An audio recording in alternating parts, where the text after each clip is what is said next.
வணக்கம். நாகரிகமான மனிதன் என்பதை பிடித்த பதிவுகளை பார்த்து ரசித்தவைகளை யாருக்கு அனுப்புகிறோம் என்பதில் கூட தெரிகிறது.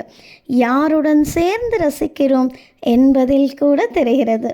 படிப்பு, திறமை சம்பந்தப்பட்டவைகளை குழந்தைகளிடமும், அழகு, சமையல் சம்பந்தப்பட்டவைகளை அக்கா, தங்கை, அம்மா என அதை விரும்பக்கூடியவர்களிடமும், நகைச்சுவை துணுக்குகளை நண்பர்களிடமும், பணி சம்பந்தப்பட்டதை சக பணியாளர்களிடமும், ஆபாசம் கலந்த சேட்டைகளை வாழ்க்கை துணையிடமும், பக்தி சார்ந்தவைகளை பெற்றோர்களிடமும், கூடவே இருக்கும் சில பக்திமான்களிடமும், மருத்துவ குறிப்புகளை தேவைப்படுவோர்க்கும், இன்னும் சொல்லிக்கொண்டே போகலாம். இப்படி யார் எதை ரசிப்பார்கள் என மனதே தரம் பிரித்து விடுகிறது.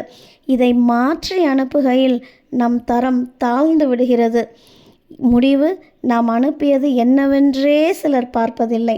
ரசனையற்றவர்களுக்கு அனுப்பி டேட்டாவை காலி செய்யாமல் ரசித்தோமா, மகிழ்ந்தோமா என கடந்து செல்வதே மேல். இல்லையேல் ஸ்டேட்டஸ், ஸ்டோரி என்ற பெயரில் இதெல்லாம் எனக்கு பிடித்திருக்கிறது, உனக்கும் பிடித்தால் ரசித்துக்கொள் என கடத்தி செல்வோமா? நன்றி.